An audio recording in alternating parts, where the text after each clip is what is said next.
Welcome to Telltale Books video. I'm Greg, I'm Emily.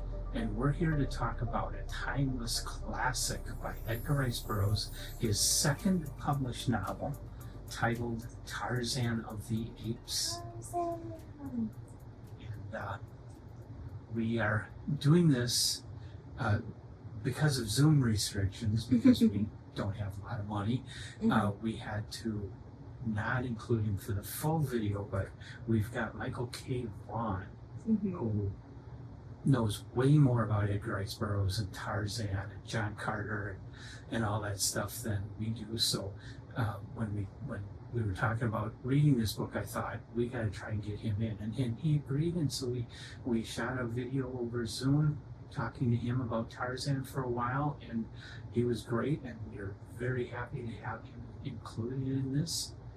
I hope we can do stuff like that with people in the future who maybe know more than we do about what we're talking about. But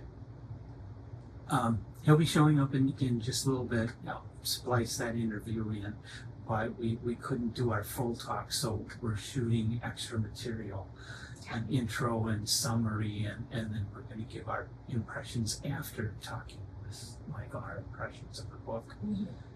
So here we go, Tarzan of the Apes. Go with the summary. So the very quick summary is a couple end up getting marooned on an island after a mutiny and have a child and unfortunately pass away. And that child is found by apes and is raised by them. And this is his story. So Tarzan of the Apes. Very simple, basic, pop culture icon, Tarzan. And so here comes Michael. We're just happy you're here. Yes, thank you for doing this. Sure. When we were talking about doing Tarzan, the first thing I thought is, I gotta get you in it because we don't know anything about it. This is our first time ever reading it. Really? You haven't read it yet? You're going to read it? No, we have did read read it it. now. Oh, you have read it. Okay. Yes. So. But previously, we only had seen movies. And I remember a TV show when I was a kid. But the book was nothing like any of those. Yeah. No. I'm familiar with the Disney version. As is I think most people know Tarzan now from the Disney version. Yeah. What was that? I think most people know Tarzan now from the Disney version. Yeah. Yeah. Yeah, and she was telling me about that one. Way different. Very different. More modern, politically correct. A lot more. But yeah, I really enjoyed this book, thankfully. Yeah. I found it very compelling, very hard to put down. So I really enjoyed Tarzan very much. And I was kind of expecting all the cliches and found out it was none of that. No, Tarzan's a very interesting character. For sure. So very intelligent guy. It's interesting to think of him the way he is in the book. You know, he's this English lord raised by apes in the jungle, but he's very intelligent, speaks English with a French accent because that was the first language he learned. I thought that was great. Yeah, so when you picture him speaking English in the rest of the books, you have to picture him speaking with a French accent. I thought that was fun. That was good. The whole process of him teaching himself how to read through pictures was very interesting to me as well. Yeah. I thought that was kind of cool. Like, not impossible. It was very, as much as people had to lean on plausible deniability, I think, for that, it really isn't impossible to go that route. But think about if we had to learn reading and writing. Not in English. I wouldn't. with only apes to help us, could we do it? I don't think I could. For sure not. For sure. Well, it's barely possible because he taught himself to read not knowing what the English language was. So you could do it, I guess, but you would have to be a genius. Which fortunately Tarzan kind of is. He's really, really smart. He has a facility for languages anyway. Later on in the books, you find out he speaks German and French and Italian and every other language he needs to know. He's learned. He's just natural at that. Yeah, he's kind of a savant of languages. That he is. But you can picture Tarzan in America hearing a man call his wife dear and looking around for a buck. Maybe. Yeah. You wouldn't know the difference. If it's the first time you heard it, the colloquialisms would be a lot to learn. I would not want to learn English as a second language. It is such a difficult language. So anyway, tell us a little bit about how you got into Burroughs. Well, I got into Burroughs initially through the Mars series. Yeah, I did which too. I had found out about. Me too. I had read about it when I was a little kid. I was reading a book about science fiction in the local library, and they mentioned the Burroughs Mars series, and I thought, this sounds fantastic. But of course, they didn't have it in the library. But years later, I found A Princess of Mars and the first 3 Mars books. I think I found. Yeah, I found them in the hardcover book club editions with the Frank Frazetta covers and everything, and they were great. And so I read those, and I didn't realize until I got them that this is the guy that also wrote Tarzan. I did not like Tarzan because to me, Tarzan was just Johnny Weissmuller from the black and white movies. Yeah. That were run every Saturday in my local TV station at the time, 100 years ago when I was a kid. And to me, he was just some big, dumb, naked guy running around in the woods. And I never saw anything particularly interesting in that because I was way into horror and stuff when I was a kid. Yeah. But I read these Mars books and I loved them. And I said, well, I should give this Tarzan character a shot. And so I did. And I was very surprised by how good it was and how different it was from my ideas of what this character could be. Right. And that first novel is a novel of character. Yeah, it is about this guy and how his Burroughs' whole theme basically was that this is a good, decent guy, and being in the jungle would not change that. Essentially, he is a good, decent person, but he's also grown up in the jungle, so he's kind of savage, and he's comfortable being that way. And so he's a character that is always stuck between two worlds, the worlds of civilization, where he has to spend time because eventually that's where his family is. He gets married, he has a child, and so he does his level best to be civilized, but he's never really civilized, and he's never comfortable in that life. But at the other hand, when he decides to spend all his time in the jungle, he misses people and civilization and conversations and that life too. So he's never at home. And I just found that was very interesting, and that continues on throughout the series. Yeah, you see more of that side of his character. He's an interesting character, and also it's full of action and fighting apes, and yeah, it was a very exciting book. Yes, I love a good action story, especially. So I found that very compelling, personally. And it was Burroughs' big break. He did well with the Princess of Mars. That was well received. But his second book, An Outlaw of Torn, he couldn't get it published because it was good, but it wasn't great. It was okay. But he had to rework it and rework it and rework it, but he couldn't get it published, really. And he didn't until after Tarzan. Tarzan was his breakout hit. After that, he could publish anything. Yeah. You know, when I read where the editor of All Story loved the book right away, but then when he tried to submit it to a book publisher, the first one he submitted it to just rejected it. And would you really love to be that editor that turned it down? Yeah. I would not. Wow. It's what a lost cause. And then I always thought the Johnny Weissmuller movie was the first one, but it was actually filmed in the silent movies. I found out. There were at least two silent films. There was Tarzan, and then there was a sequel to that. You probably could find both of them on YouTube if you wanted to spend the time watching them. I watched the first one, and it's an old school silent movie. Nothing like I would have pictured Tarzan being. Okay. Yeah, movie magic can only do so much. Yeah, and it just wasn't the look that I really pictured Tarzan as being. That just wasn't him. Yeah. Weissmuller actually got the look a little bit better in his earlier films, but they were not great movies. So, I mean, they weren't terrible, but they weren't great. They weren't the best either. Yeah. There really was a lot of bad stuff with this character. I mean, like the Bo Derek movie, and yeah, they kept making bad movies for years. Yeah, and that's how people know the character, mostly. The character is just so radically different in the books. Pop culture seems to do that, but of course Burroughs took it to the bank, so totally. He made a ton of money, so I don't think he was complaining. Of the movies that exist for Tarzan, do you have a particular favorite or one that you have fondness towards more than anything? The only movie that I can think of, well, there were a couple movies. There was Tarzan and the City of, was not the City of Gold. I can't remember, or was it Tarzan and the Lost City? I don't know. There was some movie in the 90s that was bad, but I kind of liked it. And there was it The Legend of Greystoke, Tarzan, The Legend of Greystoke?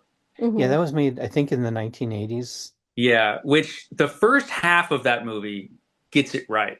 And then he goes back to civilization and then it all falls apart because it becomes Tarzan at Downton Abbey, But that, at least part of that movie got it right. Okay. Yeah, at least that one tried to take it seriously and tried to make a good movie. Probably the closest to Tarzan's original character was actually in a terrible television show, which was called Tarzan the Epic Adventures, which came out around the same time that, Xena Warrior Princess and Hercules and all those. Yeah. And so it was made because those shows were made. So they decided to do a Tarzan version of it.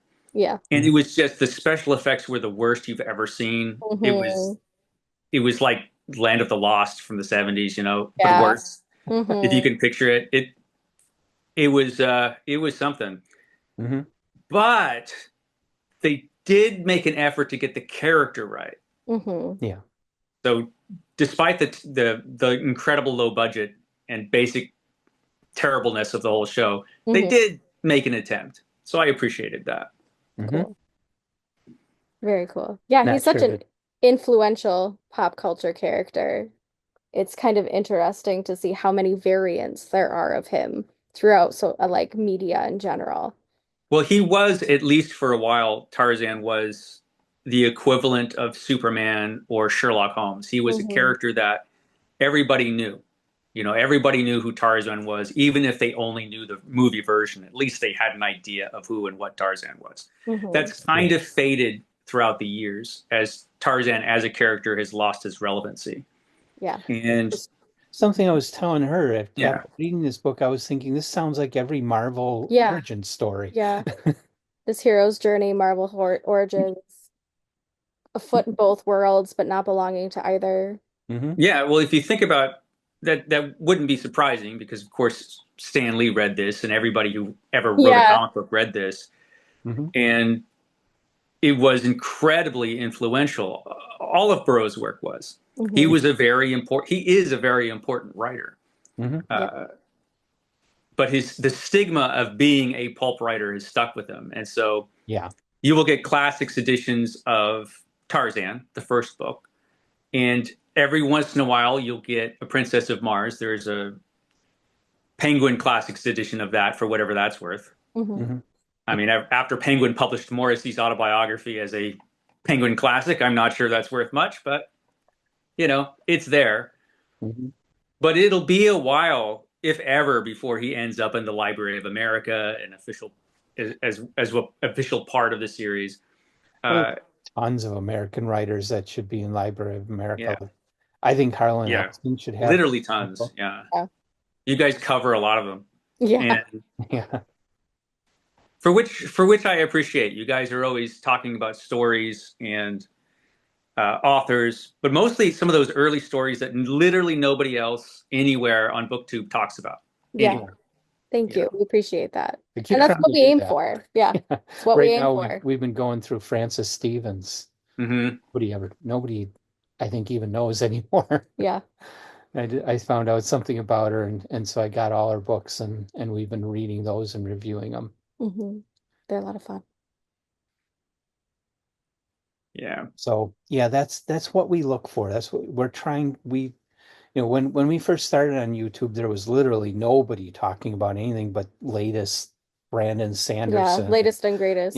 Yeah, I remember those days. Yeah. There's got to be somebody keeping alive the old stuff, because that stuff is better. Yeah. And quite honestly, a lot of my education, I grew up reading the classics because both my parents really enjoyed them as well. So it's kind of hard to go to contemporary literature after you've Tell read me some of about these it. greats. Everything Yeah. else is just like, what is this crap? Goodness gracious. And these Well, good to well, see. the reading landscape has changed a little bit. I've Mhm. noticed here on YouTube in the last few years, there are a lot more people on here talking about older stuff, and Yeah. um, more people are reading Edgar Rice Burroughs, it seems like, than they were a little while ago. So that's nice. I don't think anybody digs as deep as you guys, Oh. but you'll see more vintage classic stuff talked about now. And just a few years ago, I don't think that was really the case. Yeah. No, it wasn't. It was disappearing. There was a lot of it not in print, and couldn't find it. I mean, there are ebooks of everything, but Mhm. it was kind of disappearing, and nobody was talking about it. And I Yeah. thought that's wrong. And You I gotta think keep that going. accessibility has gotten better. Like now people Yeah. have more of an awareness of Project Gutenberg. And I think some of that I want to attribute to the pandemic when people couldn't leave their houses, they had to figure something out of what to do with their time. But a lot of it too, I think, is kind of the nostalgia age is coming back a little bit. And people are like, let's go further than the 90s. You know, that kind Well, of thing. I've also noticed some younger people becoming interested, and I wonder if that's just a natural thing to do because fantasy was such a huge thing. I guess for a lot of people, it's natural to say, okay, well, where does this come from beyond the Lord of the Rings? You Yeah. know, Yeah. and if you're interested in science fiction, okay, well, where did this come from? So I think there's a natural, you know, it's natural to want to know what the influences are of the stuff that you've been reading, you know, and to go further into the past. And Edgar Rice Burroughs is a huge part of that. Yeah, I agree for I sure. mean, Tarzan as a character, he has a lot of hurdles nowadays in the modern world. He definitely is not a politically correct character. No, not at all. And those books are full of things that are very much not politically correct. I was what was it, book or Storygram, and it has a list of like what trigger warnings to put on stuff, and I'm just checking all of them as I'm going through. I'm like, y'all might as well know right now. But yeah. Well, Edgar Rice Burroughs was interesting just in that he was very much a man of his time. He grew up. They were upper middle class. Yeah, I would say he grew up with that background. Went to military school. He was, you know, upper middle class, and that's how he grew up, and that was his background. But he was a very, very intelligent man, and he had experience, unlike a lot of people, with people of different cultures. When he was in the army, he worked with African Americans, and so he had these ideas that he just grew up with. And when you grow up with ideas, you know, that are prejudiced or xenophobic, and you have these ideas that are just ingrained in your culture, it can be hard to lose those. And so I think, like a lot of intelligent people who eventually went out into the world and met different people from different cultures, he had to try to work around that. And I think you see that in his books, particularly his Mars series, where he makes a point of saying, hey, all of these people, you know, we're not of the same races, we don't have the same religion, but I'm not even from the same planet. But we can all work together, and we can all be allies and friends, which was an important message, which sometimes gets lost when you look at some of the other stuff that he wrote, which can make him hard to pin down. African Americans never did well in his books. Native Africans did better. They tended to be more fully rounded human beings, even when you would not expect them to be. I reread Jungle Tales of Tarzan, which takes place in Tarzan of the Apes when he's a young man before he met Jane. And so it's more adventures when he was young Tarzan. And of course, he was right next to the cannibal tribe that he tormented so much. Yeah. And so those tribes people became characters in that book. Yeah. Mm-hmm. And so they're fearsome cannibals, but Edgar Rice Burroughs couldn't help but make them human beings. Yeah. Mm-hmm. And so even though there are things in there that are frankly racist, not just by today's standards, but probably by the standards of his day, Mm-hmm. the characters themselves come off as fully rounded human beings. Mm-hmm. Yeah. Which is kind of something in itself, especially if you compare his books to some of the other stuff that was coming out at the same time. Mm-hmm. If you were to pick up some old copies of Bomba the Jungle Boy Yeah. and try to read those, you would just be like, because cringy. yeah, it's a whole another thing. Yeah. But that kind of thing can be a hurdle because, you're reading these books from 100 years ago. Mm-hmm. And that's something that you just have to take into account. You have to read in context. Yeah, but that's the case with any old pulp writer. Mm-hmm. But Edgar Rice Burroughs, he was just more interesting because you had that going on, but at the same time, you had characters who you wouldn't normally see in pulp fiction as heroic characters be good heroic characters. Mm-hmm. You had Chinese characters who were heroic. You had Africans who were heroic characters. Mm-hmm. So you had a whole range. If you read the whole of Burroughs' works, you see all of that. Yeah. And so you kind of see a guy who's kind of getting past perhaps some of what he grew up with, but at the same time, it has a hold of him. Mm-hmm. Which you see it in H. Rider Haggard as well, one of the people that he loved so much as a writer and was so influential on him. Haggard, who actually went to Africa and knew Africans, but he had all of these imperialist attitudes that he grew up with. He had to try to balance that. And you see that in his work as well. It's an interesting thing where you have these guys who grew up with these racist, imperialistic attitudes, and then they have to deal with reality, which is very different. Yes. And that's all in there. If you don't even have to look that hard. Gentleman too, is depending on what what your socioeconomic status was. Yeah. Mm-hmm. Mm-hmm. Somehow, the struggle was real. Yeah. Mm-hmm. Yeah, I kind of saw that growing up. My dad's generation was very racist, very sexist, you know. And in the 60s and 70s, we went through a lot of revolutions in this country, changing that.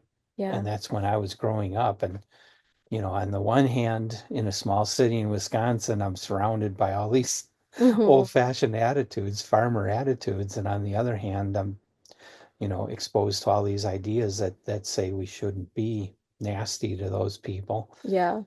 And I saw in particular my dad changing through all that, which was quite remarkable, because he went from Archie Bunker to being a decent person. Yeah. And I think in my generation too, I didn't so much grow up with it in my immediate household, but being in a small town in Wisconsin, there were kids that I went to school with who were extremely prejudiced and raised that way. Mm-hmm. Like it was just something that was normal to them, even though it wasn't normal to me. And, still being a white person, I can't fully understand and grasp all the ways that I've been affected by racism as a person. Yeah. So there's no way of knowing fully how much there's a concept of knowing how much fully that mentality has affected me, but there is no way unless you encounter certain situations. And, growing up in small town Wisconsin, there aren't a lot of opportunities to have big world conversations about those kinds of things, which is another reason why I think I love meeting YouTubers like you and talking in Telltale, because we get to touch on those and see those through literature too. Yeah, no, put that back 100 years. Yeah. Or longer. And, a lot of people were just insulated into their own cultures. And it's a lot easier to have outdated xenophobic attitudes when you're in those cultures. Look at Lovecraft. you know. Yeah, absolutely. He grew up very insulated, so that when he finally got out into the real world, he couldn't handle it. No. You know, and part of that was his personality, but part of that were just attitudes he could not let go of because they were part of his identity. Yes. Other writers who actually went out into the world a little further, and they were able to shed some of that. But reading this stuff now, yeah, you have to take all of that into context, which I think people can do. And I think readers are a lot better at that than publishers give them credit for. Yeah. Unfortunately, the newer editions of Tarzan from Edgar Rice Burroughs Incorporated, some of those editions have been sanitized and edited and changed to take out racist attitudes, or at least try. But of course, they're so ingrained in the books, it's kind of impossible. Yeah, they're kind of plot points. Yeah, so it's like it's never, you can never do it really. But they've been trying to do this from the 60s with Edgar Rice Burroughs. Interesting. And nowadays we live in an era where they're doing it with all kinds of books, and they will not tell you usually. And that's, I think, a problem, because Edgar Rice Burroughs is an important writer, and it's important to know what he wrote, how he wrote it, when he wrote it, because it's part of history. It's part of the history of literature. Yes. And fantasy and science fiction. It's part of that. Absolutely. And so if you have a new reader picking up a book that's been sanitized or changed without your knowledge, you can read these books and say, hey, he didn't have any racist attitudes. Yeah. Hey, there was none of that in Burroughs. I read those books. No, you didn't. Yeah. It's a form of weaponized ignorance in and of itself, honestly. Yeah. And quite honestly, too, like as humans, I don't understand how people can learn anything from that which always agrees with them. Right. That doesn't make any sense to me. Like, I learn better from adversity or different thinking and building empathy that way and building understanding that way, instead of things that constantly just agree with everything I agree with. Yeah. And you can't overcome prejudice in society by whitewashing it out of literature and history. Yeah, absolutely. If you do not know just how deeply racist culture was 120 years ago, you won't understand why it's so bad today, and it is still bad today, despite what some people want to say. Absolutely. It's not nearly as bad as it was, but to know that, you have to know how bad it was. And if you read a lot of old fiction, old pulp fiction, just old fiction in general, you see these attitudes just aired casually. Because a lot of writers just assumed, they probably didn't even think about it. They would just assume that the readers of their works would be just like them. When, of course, that wasn't true. Everybody was reading this stuff. Yeah. But it's a little time capsule. Each book is a time capsule of the time in which that book was created. Yeah. And that is part of the book's value. Yes. It's not just the stories and the characters. It's the time in which it was written. All of these books, all these stories, all these things you guys talk about all the time, they're part of history. They're historical documents. And you don't go around changing historical documents to make it more palatable for modern audiences. Yeah. Yeah. We live in a very entitled world right now with a lot of desire for instant gratification, and I think political correctness is just as much a part of that.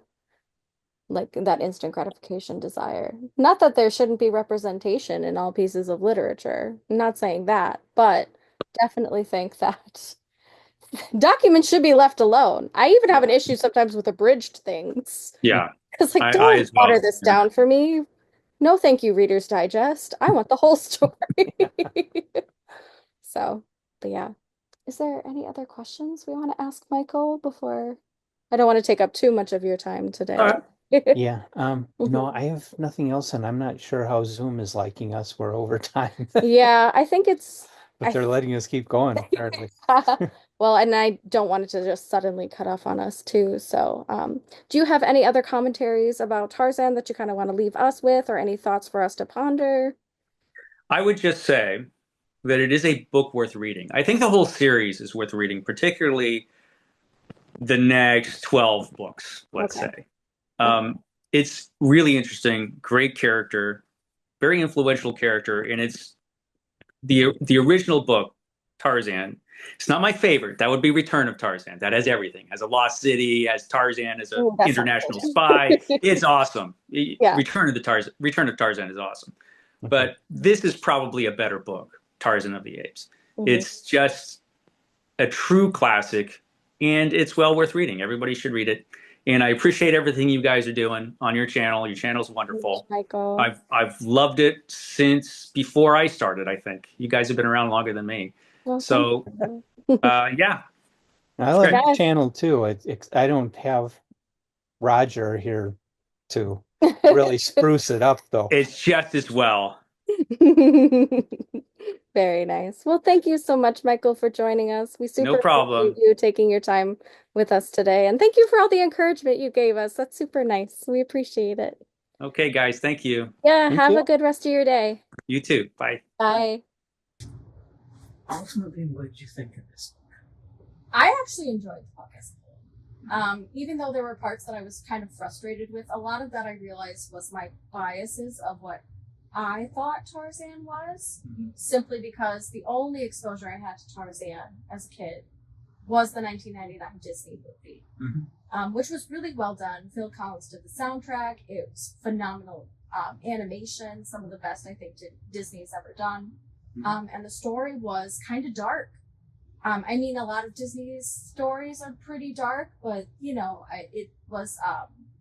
it was just my very first impression. It was a very impressionable film. It's actually one of the first films I remember going to see in theaters as a kid. So it kind of was really impactful to me that way. So I kind of went in blind, but with my own bias. I thought I was going in blind, I should say, but I ended up having a lot more of my own biases about it than I realized. But I still I enjoyed it. I really enjoyed this book. It was full of action. It was fast-paced. It had a good balance of humor. It had some violence and chaos. This book had a little bit of... It had some romance. It had a little bit of everything. And I was very impressed with it from start to finish. Right. So overall, I liked it. The things I had qualms with, they did a lot to build up the romance between Tarzan and Jane, but by the end of this particular book, they just kind of stopped short and there was no payoff. So I found that really disappointing. I also didn't particularly love the way that Jane was portrayed, even though she's a Victorian woman. I felt like she should have been a lot less flighty, all things considered. Because she's trying to be like kind of the foil of her father, who's portrayed as a complete imbecile. So I thought that she should have a little more substance than she did, but unfortunately, she didn't.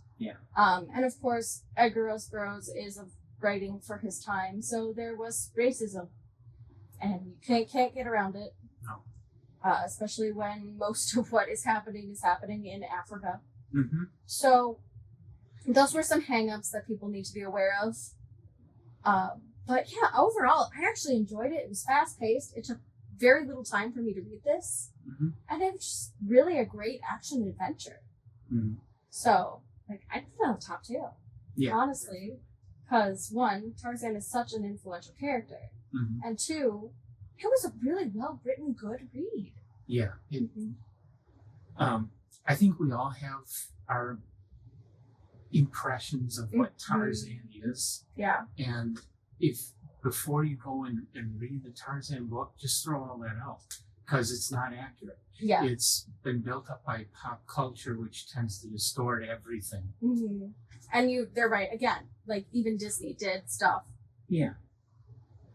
To make it appropriate for its time. And I grew up with the Johnny Weissmuller Tarzan the Ape Man. And that's how I've perceived Tarzan. There was bad TV series in the late 60s, early 70s or something like that. A Saturday morning cartoon that wasn't very good. The old Derek sex film that wasn't very good. I mean, that was Tarzan. And the best thing about Tarzan when I was growing up was Carol Burnett's Tarzan Yell on the Carol Burnett Show.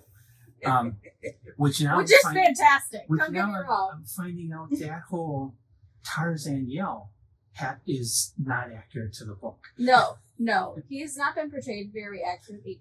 Even in my opinion, like I feel like Disney did a pretty good job trying to at least get some of the concepts, but did not do anything in accordance to what the original work said. Right. They tried to get the impressions, but they didn't stick to anything. And I shouldn't lie. So the other concept I had of Tarzan was actually George of the Jungle. Oh, yes. That was my impression. Those were my two impressions of this Tarzan concept. And George of the Jungle was supposed to be the idiot version. Yeah. But still the himbo kind of thing. Like a hunky man who's just living the wildlife kind of thing. So. So, the book is way different than anything you might expect it to be. Again, way better. And Burroughs, it's kind of deceptive because if you just read through this and don't really look into background or really think about this book much or bring too many of your own pop culture expectations into it, you're not going to pick up on what Burroughs, I think, was really doing here. Because so many of the characters are crap.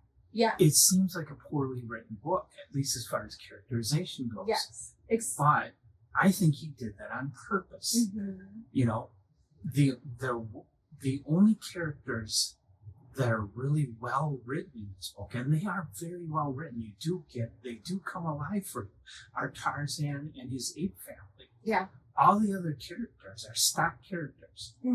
You know, the bumbling idiot professor, the young white hero, the dizzy blonde woman, Jane, the pirate sailors on the ships. You know, the French army. They all were very cardboard, one-dimensional stock characters. But I think he did that for a reason because I think he was making the point in it, and it seems to come.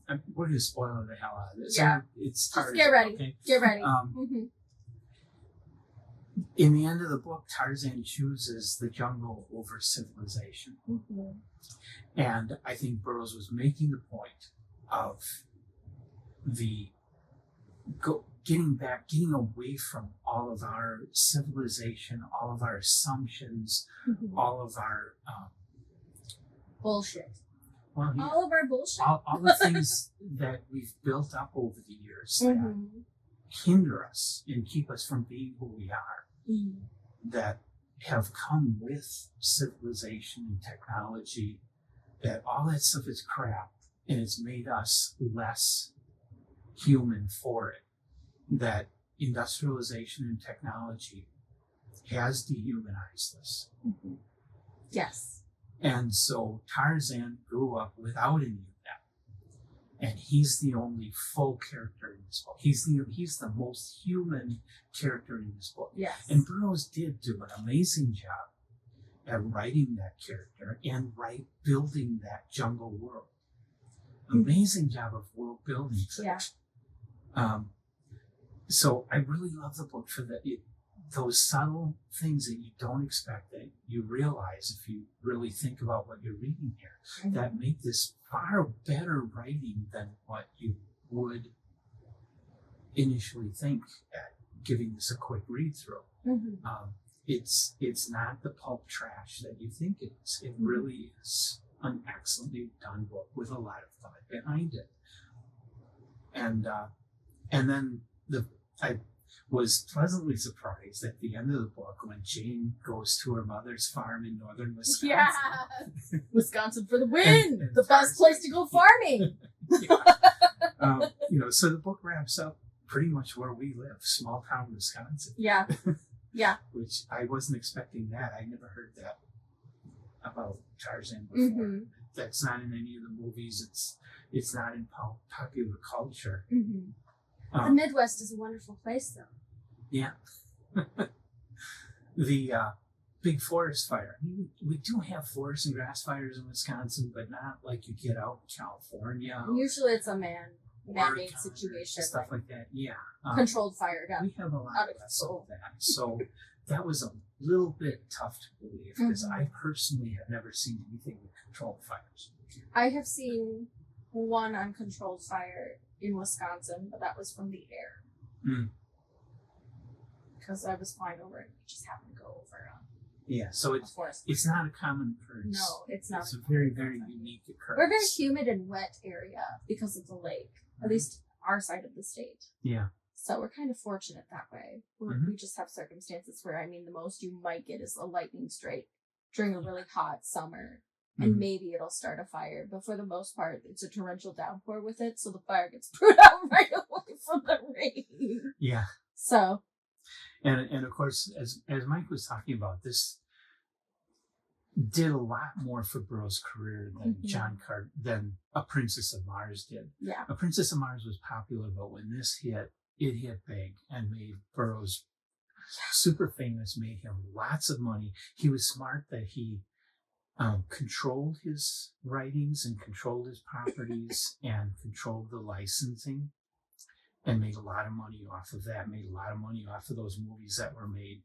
He was able to buy a ranch in California, something like 72 acres, I think it was. And he built it up as kind of like a spa type of ranch.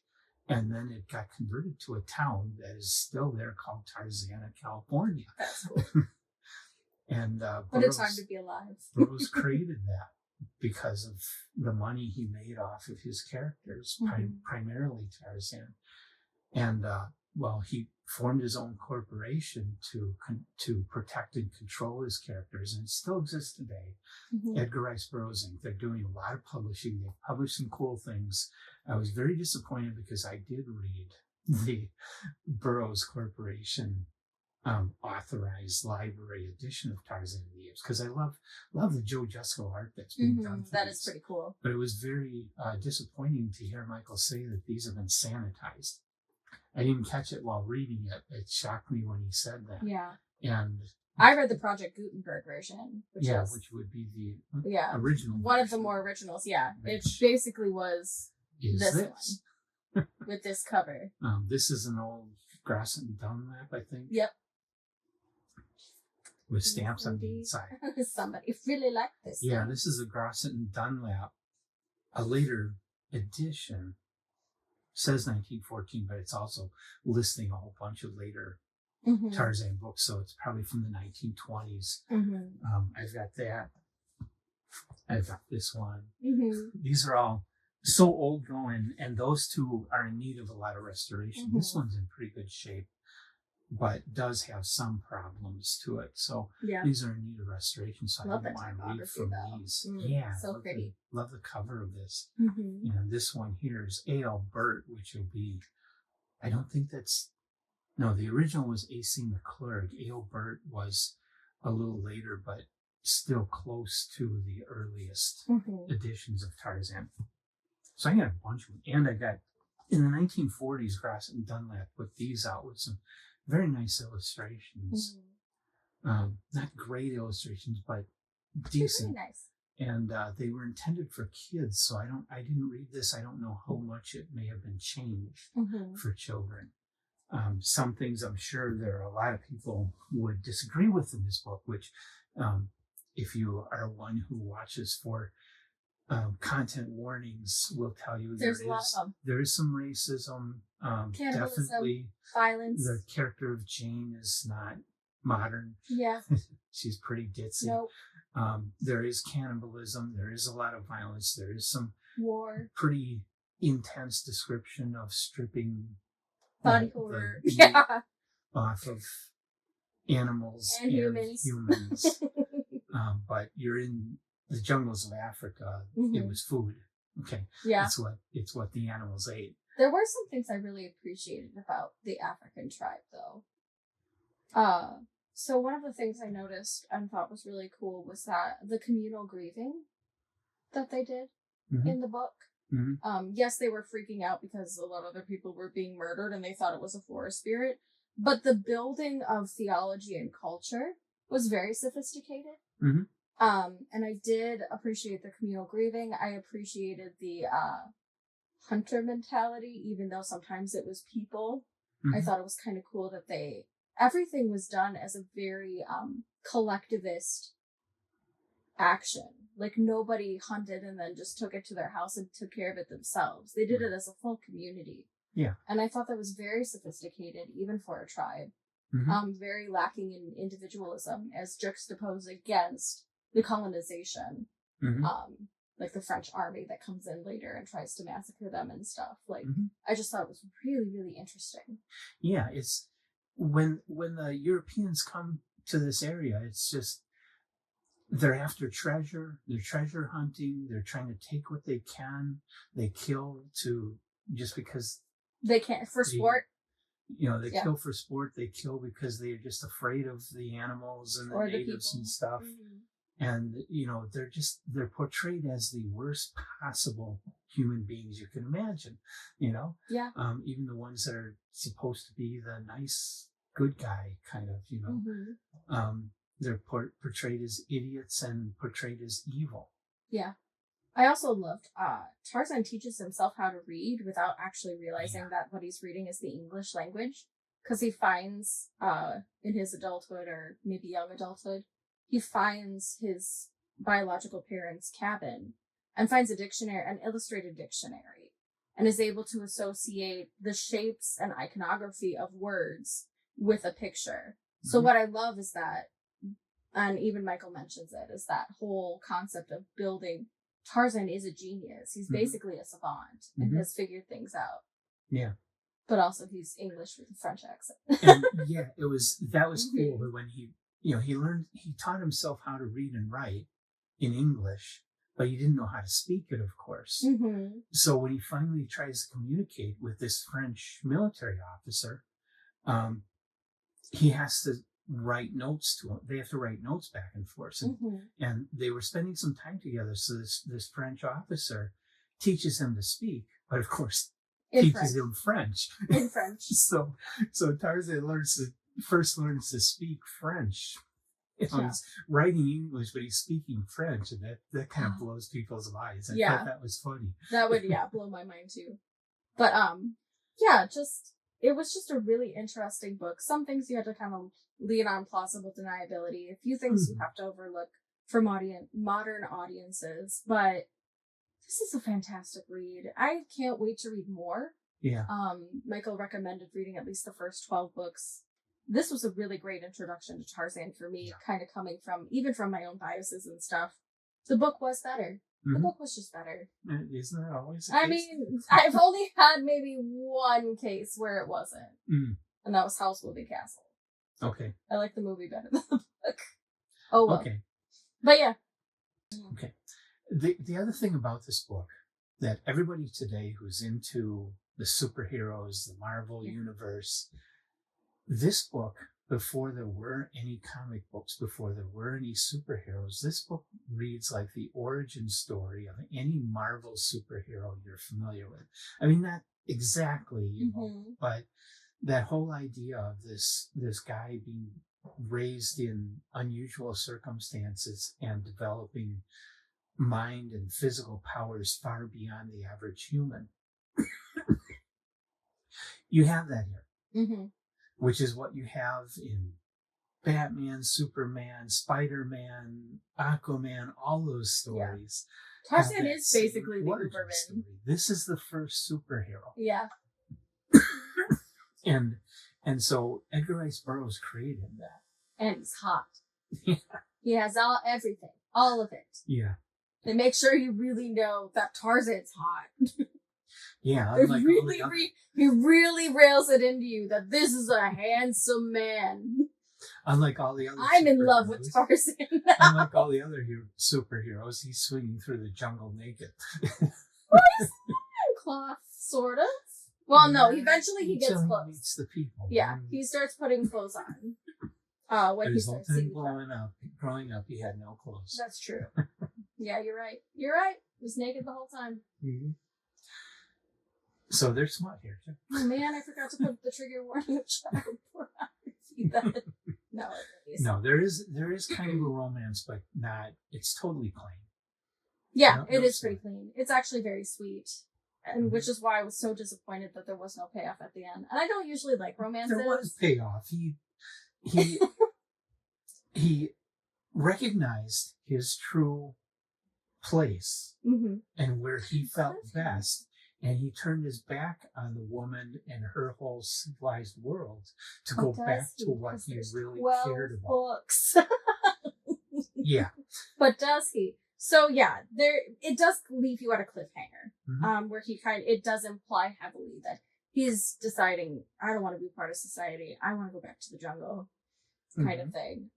Which I was like, really? You just basically walked 500 miles with a Frenchman to go to the nearest outpost, to get on a boat, to head over to Europe or Paris, to get civilized, essentially, then to head to America, to Baltimore, to look for Jane, because that's where she said she was from.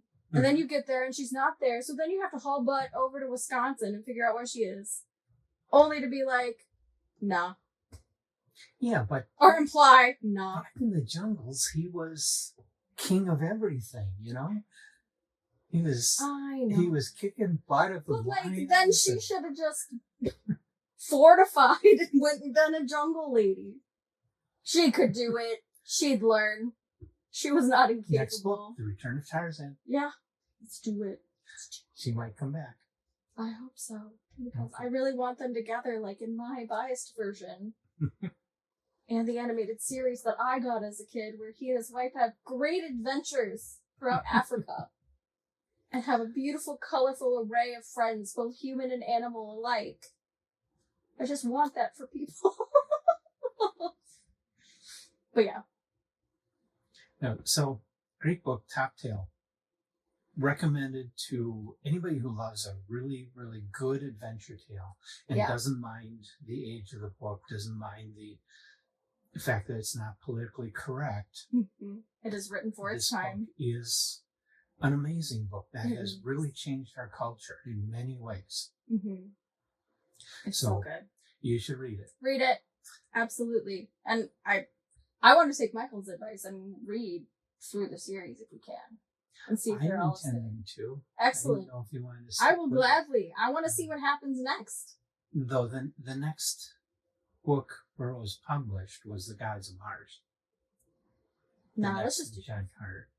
You want to just do that? Well, I'm going to do the John Carter series. But, okay.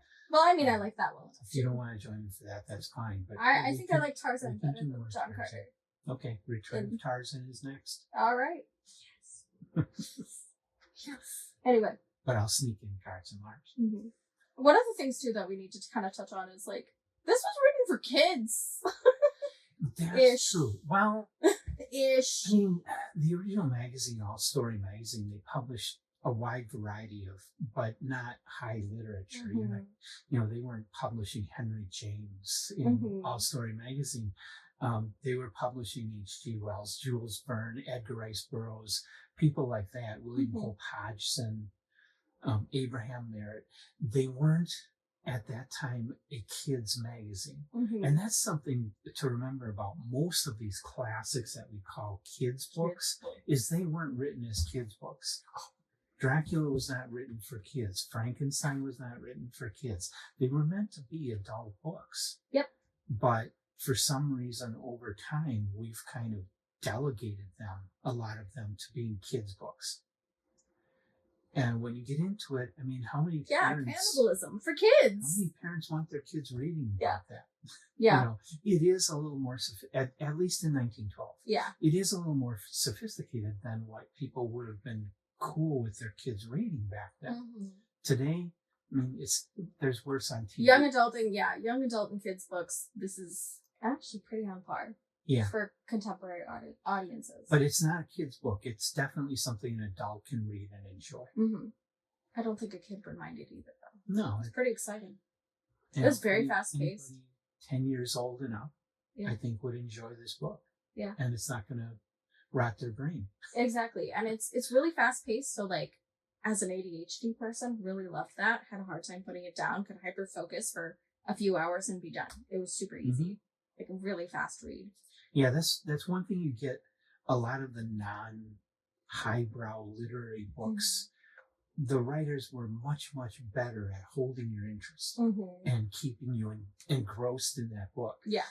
Turning the page to see what comes next. And that, I think, is better writing than somebody that's just rambling on about breakfast. Much more interesting book to read. Of the fish, like in 20,000 Leagues Under the Sea. Yeah. Describe every freaking sea creature. Why don't you? Oh well. Yeah, well, Verne wasn't really writing stories. He was writing travelogues.